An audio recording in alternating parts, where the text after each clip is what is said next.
தியா info channel நேயர்களுக்கு வணக்கம். இந்த சேனலை நீங்கள் முதல் முறையாக பார்க்குறீங்கன்னா கட்டாயம் சப்ஸ்கிரைப் பண்ணுங்கள். அது மட்டும் இல்லை, லைக் பண்ணுங்கள், மற்றவங்களுக்கு ஷேர் பண்ணுங்கள். தியாஸ் இன்ஃபோ சேனல் நேயர்களுக்கு வணக்கம். நாம் இன்றைக்கி ஒரு சூப்பரான அப்டேட் தான் பார்க்க போகிறோம். என்ன பார்த்தீங்கன்னா, ரேஷன் கார்டு தொடர்பான சேவைகளை குறித்து தான். ஏற்கனவே ரேஷன் கார்டு தொடர்பான, அதாவது புதிய விண்ணப்பம், பேர் நீக்க, பேர் சேர்க்க, முகவரி மாற்றம், இந்த மாதிரி தொடர்பான சேவைகளை குறித்து ஏதேனும் சந்தேகங்கள் இருந்தால் நம்ம சேனலில் இதற்கு முன்னாடி ஒரு வீடியோ போட்டிருக்கிறோம், அதை பார்த்துக்கொள்ளுங்கள். அதில் புதிய ரேஷன் கார்டு விண்ணப்பிப்பதற்கு என்னெல்லாம் டாக்குமெண்ட் வைக்கணும், நீங்கள் எப்படி வச்சிங்கன்னா அதை உங்களுக்கு ஓகே ஆகும். நீங்கள் பழைய விதிமுறைகளின்படி வச்சிங்கன்னா கட்டாயம் கேன்சல் ஆகிடும். அப்போ புதிய விதிமுறைகளின்படி என்னெல்லாம் டாக்குமெண்ட் வைக்கணும் அப்படிங்கிற எல்லா ப்ரொசீஜரும் நம்ம சொல்லியிருக்கிறோம். பார்க்காதவர்கள் பார்த்துக்கொள்ளுங்கள். நீங்கள் அதன்படியாக நம்ம சேனலில் சொல்லியிருக்க அந்த வீடியோவில் என்னென்ன டீட்டெயில் சொல்லியிருக்கோமோ அதன்படியாக நீங்கள் பேர் நீக்கவோ, பேர் சேர்க்கவோ, புதிய கார்டுக்கோ நீங்கள் அதன்படியாக அந்த ப்ரொசீஜர் படி செஞ்சீங்கன்னா கட்டாயம் உங்களுடைய விண்ணப்பங்கள் ஏற்றுக்கொள்ளப்படும். சரிங்களா? ஸோ நம்ம இப்போ இன்றைக்கி என்ன பார்க்க போகிறோம்னு பார்த்தீங்கன்னா, ஏற்கனவே விண்ணப்பம் ஆச்சு. நம்ம எப்படி விண்ணப்பிக்கிறதுக்கு குறித்து டீட்டெயில் சொல்கிறோமோ அதே போல் நம்ம அப்ளை பண்ணியாச்சு. நான் பேர் நீக்கிறதுக்கும் கொடுத்தாச்சு. ஆனால் இது வரைக்கும் எனக்கு வரல, ரொம்ப நாள் ஆயிடுச்சு. எப்போ பார்த்தாலும் இது ரிஜெக்ட் ஆகிட்டே இருக்குது. என்ன காரணம் அப்படின்னு தெரில. அப்படின்னா ஏற்கனவே நம்ம டீட்டெயில் சொல்லிட்டோம். இருந்தாலும் சில அப்ளிகேஷன், அதாவது புதிய அப்ளிகேஷனை பொறுத்த வரைக்கும் புதிய விண்ணப்பம் பண்ணவங்கலாம் நிறைய பேர் நம்மகிட்ட கமெண்ட் என்ன சொல்கிறாங்கன்னு பார்த்தீங்கன்னா, நாங்கள் ரொம்ப நாள் ஆயிடுச்சு அப்ளை பண்ணி, இது வரைக்கும் ரிசல்ட் வரல, நாங்கள் திரும்பி இப்போ கால் பண்ணி கேட்குறோம், இன்னும் ஒரு 4-5 மாதம் கழிச்சு தான் நாங்கள் இந்த அப்ளிகேஷன்லாம் எடுப்போம் அப்படிங்கிறாங்க. இதில் நிறைய தாலுகா ஆஃபீஸில் இப்படி தான் சொல்லிட்டு இருக்காங்க. என்ன சொல்யூஷன் அப்படின்னு கேட்குறாங்க. இதற்கு ஒரே ஒரு தீர்வு என்னென்னு பார்த்தீங்கன்னா, நீங்கள் யார்கிட்டையுமே கேட்க வேண்டாம். இதில் புகார் அப்படின்னு ஒன்று இருக்குது. சரிங்களா? இந்த டிஎன்பிடிஎஸ் வெப்சைட்டுக்குள்ளே போனீங்கன்னா கீழே ஸ்க்ரோல் பண்ணி பார்த்தீங்க அப்படின்னா, புகாரை பதிவு செய் அப்படின்னு சொல்லி ஒரு சின்ன ஆப்ஷன் இருக்குது. இது எத்தனை பேருக்கு தெரியும்னு தெரியல. ஸோ இந்த ஆப்ஷன் நீங்கள் பயன்படுத்தி பாருங்கள். என்னென்னு பார்த்தீங்கன்னா, நீங்கள் இதன் மூலியமாக புகார் செய்யும்போது கட்டாயம் உங்களுக்கு ஒரு வாரத்துக்குள்ளே ரீப்ளை பண்ணுவாங்க. கம்பல்சரி உங்களுக்கு ஃபோன் வரும். ஏன்னா அவங்க ஃபோன் பண்ணி உங்கள்கிட்ட என்கொயரி பண்ணுவாங்க. நீங்கள் என்ன கம்ப்ளைண்ட் கொடுத்துருக்குறீங்களோ அதன்படியாக நீங்கள் எந்த தாலுகாவில் இருக்கிறீங்களோ அந்த தாலுகா அலுவலகத்துலேருந்து உங்களுக்கு கால் பண்ணுவாங்க. சரிங்களா? கால் பண்ணி நீங்கள் என்ன குறைகளுக்காக அந்த மனு கொடுத்துருக்கீங்களோ அந்த குறைகளை நிவர்த்தி செய்வதற்கான தகவலை முழுவதும் சொல்லுவாங்க. ஸோ நீங்கள் இது வரைக்கும் அப்ளிகேஷன் கொடுத்துட்டீங்க, இது வரைக்கும் அது பெண்டிங்கில் இருக்குது, என்ன ஸ்டேட்டஸ்ன்னு தெரியலனா கூட நீங்கள் யார்கிட்ட கேட்கணும் தெரியலையா, இந்த புகாரை பதிவு செய்வீங்க. சரிங்களா? பதிவு செஞ்சீங்கன்னா அந்த உரிய அலுவலகத்திலேருந்து உங்களுக்கு அதற்கான முறைப்படியான தகவல் உங்களுக்கு அளிப்பாங்க. சரிங்களா? இதில் இப்போ நம்ம என்ன பார்க்க போகிறோம் பார்த்தீங்கன்னா, எப்படி புகார் செய்யலாம் அப்படின்ட்டு. ஸோ இதில் பார்த்தீங்கன்னா நீங்கள் அதை கிளிக் பண்ணிங்க அப்படின்னா புகார்கள் கருத்து அப்படின்னு இருக்கும். ஃபஸ்ட்டு உங்களுடைய பேர் கொடுத்துருங்க, ரெண்டாவது உங்களுடைய ஃபோன் நம்பர் கொடுத்துருங்க, அடுத்து உங்களுடைய மெயில் ஐடி கொடுத்துருங்க. அடுத்து பார்த்தீங்கன்னா வகைப்பாடுன்னு இருக்கும் பார்த்தீங்களா, அதை கிளிக் பண்ணுங்கள். இதில் நிறைய டைப் இருக்கும். என்னென்னு பார்த்தீங்கன்னா, ஃபஸ்ட்டு என்ன பார்த்தீங்கன்னா, நியாய விலை குறித்த நேரத்தில் செயல்படலை. ஸோ உங்கள் கடை சரியான நேரத்தில் அவங்க திறக்கலை அப்படிங்கிற காரணத்துக்கு வேண்டி நீங்கள் கம்ப்ளைண்ட் பண்ணதாக இருந்தால் பண்ணிக்கொள்ளலாம். அடுத்துன்னு பார்த்தீங்கன்னா, அதில் வேலை செய்கிறவங்க, அதாவது ரேஷன் கடையில் வேலை செய்கிறவங்க நம்மக்கிட்ட அங்கே குறிப்பிட்ட தொகை காட்டில் அதிகமாக வாங்குறாங்க. ஏன்னா நீங்கள் என்ன பொருள் வாங்கினாலும் உங்கள் மொபைலுக்கு மெசேஜ் வந்துடும். ஸோ நீங்கள் என்னென்ன பொருள் வாங்கியிருக்கீங்க அதற்கான தொகை எவ்வளோ அப்படின்னு சொல்லி மெசேஜ் வந்துடும். இந்த மெசேஜ் நீங்கள் பார்த்தே கொடுத்துக்கொள்ளலாம். சரிங்களா? ஸோ அதில் கிட்டத்தட்ட இப்போ நார்மலாக ஒரு மிடில் ஃபேமிலினா ஒரு 105 ரூபா இல்லை 130 ரூபா வரும்னு வச்சுக்கோங்களேன். உங்கள்கிட்ட 105 ரூபாய்க்கு பதிலாக 150 ரூபா வாங்கினாங்கன்னா நீங்கள் இதில் கம்ப்ளைண்ட் பண்ணலாம். அதுபோக நிறைய ரேஷன்களில் எக்ஸ்ட்ரா அடிஷ்னல் பொருள் கொடுப்பாங்க. ஸோ இதை வாங்கிக்கணும், இதை வாங்கணும், இதை வாங்கினா தான் நான் பொருள் தருவேன் அப்படி ஏதாவது சொன்னால் கூட நீங்கள் இதில் புகாரை பதிவு செய்யலாம். சரிங்களா? அடுத்து என்னென்னு பார்த்தீங்கன்னா, உங்கள் ரேஷன் கார்டுக்கு எவ்வளோ பொருள் கொடுக்குறாங்களோ அதை காட்டிலும் அளவு குறைச்சி கொடுக்குறாங்க.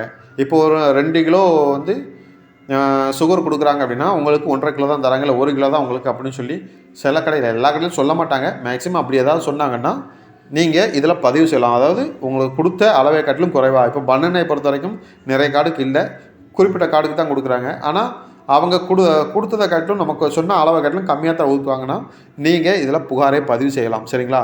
ஸோ உங்களுடைய பொருட்களை ஏதாவது அளவு குறைஞ்சின்னா நீங்கள் இப்போ 20 கிலோ அரிசி கொடுக்குறாங்க அப்படின்னா உங்களுக்கு அதில் 15 கிலோ தான் இருக்குது, இல்லை 18 கிலோ தான் இருக்குனாலுமே நீங்கள் புகாரை பதிவு செய்யலாம். சரிங்களா? அது மட்டும் கிடையாது, ரேஷன் கடையில் அந்த ரேஷன் கடை சேவை உரிய தரத்தில் இல்லை, அவங்க சரியாக நம்மக்கிட்ட பிஹேவ் பண்ணல, ரொம்ப ரஃபாக பேசுகிறாங்க அப்படின்னா கூட நீங்கள் இதெல்லாம் புகார் செய்யலாம். அதுக்கும் கீழே கொடுத்துருக்குறாங்க. அடுத்து என்ன பார்த்தீங்கன்னா, இது ரேஷன் கடையை பொறுத்து மட்டும் கிடையாது, இந்த குடோன், அதாவது ரேஷன் கடை குடோன் இருக்கும். ஸோ டிஸ்ட்ரிக்டில் அங்கேருந்து உங்களுக்கு குறித்த நேரத்தில் எந்த பொருளும் கிடைக்கல. சிலவங்களுக்கு கொஞ்சம் லேட்டாக போனால் நிறைய பொருட்கள் இல்லாமல் போயிடும். ஃபஸ்ட்டு போகிறவங்களுக்கு தான் அதனால தான் அதிக கூட்டங்கள் இருக்கும் நிறைய ரேஷன் கடையில். ஸோ இந்த மாதிரி உங்களுக்கு சரியான நேரத்தில் உங்களுக்கு வழங்கப்படக்கூடிய பொருட்கள் கிடைக்கலனாலுமே நீங்கள் அந்த கடை மட்டும் கிடையாது, அந்த கிடங்கு, அதாவது அந்த குடோனையும் நீங்கள் சேர்த்து கம்ப்ளைண்ட் பண்ணலாம். ஸோ அங்கேருந்து சரியான பொருட்கள் குறித்த நேரத்தில் எங்களுடைய ரேஷன் கடைக்கு வரமாட்டேன்னு சொல்லி மக்களை அந்த ரேஷன் கடை சார்பாக நீங்கள் புகார் அளிக்கலாம். சரிங்களா?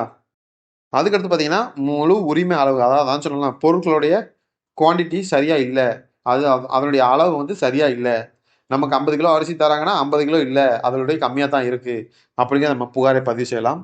அது மட்டும் கிடையாது, அடுத்து மற்ற இதர இனங்கள் அப்படின்னு கொடுத்துருக்காங்க பார்த்தீங்களா, இதான் மெயின். இதில் வந்து நீங்கள் எதனாலும் புகாரை பதிவு செய்யலாம். அதான் சொல்லலாம், இப்போ நீங்கள் விண்ணப்பம் பண்ணிட்டீங்க, உங்களுடைய நியூ ரேஷன் கார்டுக்கு அப்ளிகேஷன் பண்ணிட்டீங்க, ஆனால் இது வரைக்கும் வரல அப்படின்னா நீங்கள் இதர இனங்கள் கொடுத்து நீங்கள் வந்து புகாரை பதிவு செய்யலாம். அதுபோக உங்களுக்கு இப்போ நீங்கள் அப்ளை பண்ணாலுமே ரேஷன் கார்டில் அங்கே தாலுகா ஆஃபீஸில் சொல்கிறாங்களா, அதாவது குடிமைப் பொருள் அலுவலகத்தில் சொல்கிறாங்க, உங்களுக்கு இந்த மாதம் இல்லை இன்னும் 3 மாதம் கழிச்சு தான் வந்து அப்ளை பண்ண முடியும், இப்போ அப்ளை பண்ணால் எடுபடாது அப்படின்னா நீங்கள் இதில் புகாரை பதிவு செஞ்சீங்கன்னா அவங்க உரிய பதில் உங்களுக்கு அளிப்பாங்க.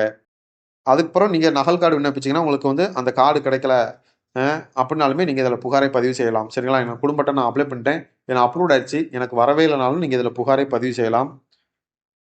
அது மட்டும் கிடையாது, குடும்ப அட்டை விவரங்கள் புதுப்பிக்கப்படவில்லை, நீங்கள் வந்து அதாவது ஒரு 4 பேர் இருக்கிறாங்க, எக்ஸ்ட்ரா ஒரு ஆள் சேர்த்துட்டாங்கனாலுமே அது வந்து புதுப்பிக்கப்படாமல் உங்கள் கார்டு வந்து பழைய கார்டாக தான் இருக்குது, இன்னும் புதுப்பிக்கல அப்படின்னாலுமே நீங்கள் புகார் பதிவு செய்யலாம். அதுக்கு உங்களுக்கு விளக்கங்கள் சொல்லுவாங்க நீங்கள் எப்படி புதுப்பிக்கலாம் அப்படின்ட்டு. அதனால் இது நிறைய சேவைகள் கொடுத்துருக்காங்க பார்த்தீங்களா, நீங்கள் இதை பயன்படுத்தி பாருங்கள். இதில் நீங்கள் சேவை என்னன்னு சொல்லி போட்டீங்க, இப்போ இதர இனங்கள் கொடுத்தீங்கன்னா நம்ம சொல்கிற மாதிரி பேர் சேர்க்க, நீக்க, புது கார்டுக்கான தொடர்பான சேவைகளை குறிச்சிக்கலாம். மற்ற ஏதாவது இருந்தாலுமே நீங்கள் அதற்கான பிரச்சனையை வந்து நீங்கள் 500 எழுத்துக்குள்ளே நீங்கள் எழுதிக்கலாம். சரிங்களா, உங்களுடைய பிரச்சனை என்னன்னு நீங்கள் சுருக்கமாக அதில் எழுதி பதிவு செய்தால் போதும். உங்களுக்கு ஒரு அக்னாலஜ்மெண்ட் நம்பர் தருவாங்க. சரிங்களா, நீங்கள் அந்த நம்பர் வந்துருச்சுன்னா அந்த நம்பரை சேவ் பண்ணிக்கோங்க.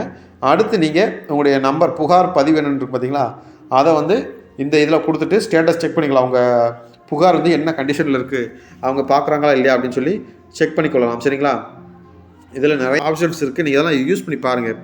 அது மட்டும் கிடையாது, நீங்கள் கொடுக்கக்கூடிய புகாருக்கு நீங்கள் என்ன தீர்வு செய்யலாம் அப்படிங்கிறதுக்கும் ஆப்ஷன் கொடுத்துருக்காங்க. உங்களுடைய கருத்து, உங்களுடைய யோசனை என்ன அப்படிங்கிறதுக்கும் நீங்கள் இதில் பதிவு செய்யலாம். சரிங்களா, ஸோ இது வரைக்கும் நான் புகார் பண்ண எனக்கு சரியான பதிலே வரல அப்படின்னாலுமே நீங்கள் இதில் திரும்பி நீங்கள் அப்பீல் பண்ணலாம். சரிங்களா, ஸோ எல்லாத்துக்கும் இதில் இருக்குது புகாருக்கு. ஏன்னா நம்ம நினைப்போம் நிறைய சர்வீஸ் வந்து கால் பண்ணால் அட்டன் பண்ணவே மாட்டாங்க, எந்த சர்வீஸும் மேக்ஸிமம் அப்படி தான் எல்லா இடத்துலையுமே. ஆனால் இதில் அப்படி இல்லை, இதில் வந்து நீங்கள் கம்ப்ளைண்ட் பண்ணிட்டீங்கன்னா கட்டாயம் வந்து 1 வீக்குள்ளே உங்களுக்கு கம்பல்சரி கால் பண்ணுறாங்க. ஏன்னா நம்ம வந்து இதை டெஸ்ட் பண்ணி இது ஓகே ஆனதுக்கப்புறம் தான் நம்ம வீடியோ போடுறோம். ஏன்னா நானே வந்து 3 முறை கம்ப்ளைண்ட் பண்ணியிருக்கேன். ஸோ அந்த 3 முறைக்கும் வந்து உரிய பதில் எனக்கு கொடுத்துருக்குறாங்க. ஏன்னா ஒவ்வொரு இடத்துல இதேமாரி தான், நான் எனக்கு தெரிஞ்ச நம்பருக்கும் சொல்லும்போதும் அவங்களும் அதேமாரி தான். ஸோ எல்லாத்துக்கும் வந்து ஒரு தீர்வு கொடுக்குறாங்க. எந்த தாலுகாவுக்கு போதும் அந்த தாலுகாவில் தான் நம்ம கால் பண்ணுவாங்க. ஸோ நம்மளுடைய டாக்குமெண்ட் அந்த தாலுகாவில் தான் போகும். அப்படிங்கும்போது அந்த தாலுகாவில் நம்மளுடைய டாக்குமெண்ட்டில் என்ன பிரச்சனை இருக்குங்கிறத தெளிவாக சொல்லிடுவாங்க. அதனால் இந்த ஒரு சேவையை நீங்கள் பயன்படுத்தி கொள்ளுங்கள். ஏன்னா இது போல் நிறைய சேவைகள் இருக்குது. ஸோ ஒவ்வொரு சேவைகளாக நம்ம பார்ப்போம். இப்போதைக்கு இந்த மாதிரி கார்டு வரலை அப்படின்னு சொல்லி நிறைய பேர் சொன்னதுனால இந்த ஒரு ஆப்ஷன் நீங்கள் எடுத்து பாருங்கள். ஏன்னா நிறைய பேர் ஜூனுக்கு அப்புறம் தான் வந்து கார்டு அப்ளை பண்ண முடியும் அப்படின்னு சொல்லி நிறைய பேர் கமெண்ட்ஸில் போட்டிருந்தாங்க. ஏன்னா பேரை நீக்கியாச்சுன்னா இப்போ 4 மாதம் வரைக்கும் நீங்கள் சும்மா தான் இருக்க வேண்டும். சரிங்களா, ஏன்னா இது மேக்ஸிமம் வந்து பேர் நீக்கி ஒரு 40 நாளைக்குள்ள உங்களுக்கு கார்டு கையில் வரும். இதுதான் நார்மல் ப்ரொசீஜர். ஸோ 10 நாள் 5 நாள்லாம் யாரையும் நம்பாதீங்க, அப்படிலாம் வராது. ஏன்னா உங்களுக்கு விசிட்டிங் பண்ணுறதுலேருந்து கிட்டத்தட்ட ஒரு 20 நாளாக அது ஆகும். ஏன்னா உங்களுக்கு தாலுகாலேருந்து உங்களுக்கு வந்து என்கொயரி பண்ண வருவாங்க, நீங்கள் தான் அந்த வீட்டில் இருக்கிறீங்களா, இந்த வீடு உங்களை இந்த ரேஷன் கார்டு அப்ளை பண்ணுறீங்க, இது உங்களுக்கு கொடுக்கலாமா வேண்டாமான்னு சொல்லி உங்களை சர்வே பண்ண ஆள் வருவாங்க. ஸோ அவங்க வந்து என்கொயரி முடித்து கம்ப்ளீட் பண்ணதுக்கப்புறம் உங்களுக்கு இது வந்து ப்ராசஸிங் போகும். ப்ராசஸிங் கிட்டத்தட்ட ஒரு 20 நாள் டைம் எடுக்கும். ஸோ இப்படி எப்படி பார்த்தாலும் 30 to 40 நாள் நார்மல் ப்ரொசீஜர் டைமில். இதை குறித்து டீட்டெயில் நம்ம பார்த்தாச்சு. மேலும் உங்களுக்கு தகவல் வேணும் நம்ம கமெண்ட் பாக்ஸில் கமெண்ட் பண்ணுங்கள், அதுக்கான ரீப்ளை பண்ணுறோம். ஸோ அடுத்த புது தகவலில் நம்ம பார்ப்போம். மேலும் அடுத்த ஒரு புதிய தகவலோடு நம்ம இன்னும் சந்திப்போம். இந்த சேனலை புதுசாக பார்க்குறவங்க லைக் பண்ணுங்கள், ஷேர் பண்ணுங்கள். அது மட்டும் கிடையாது, சப்ஸ்கிரைப் பண்ணுங்கள், மற்றவங்களுக்கு ஷேர் பண்ணுங்கள். நன்றி, வணக்கம்.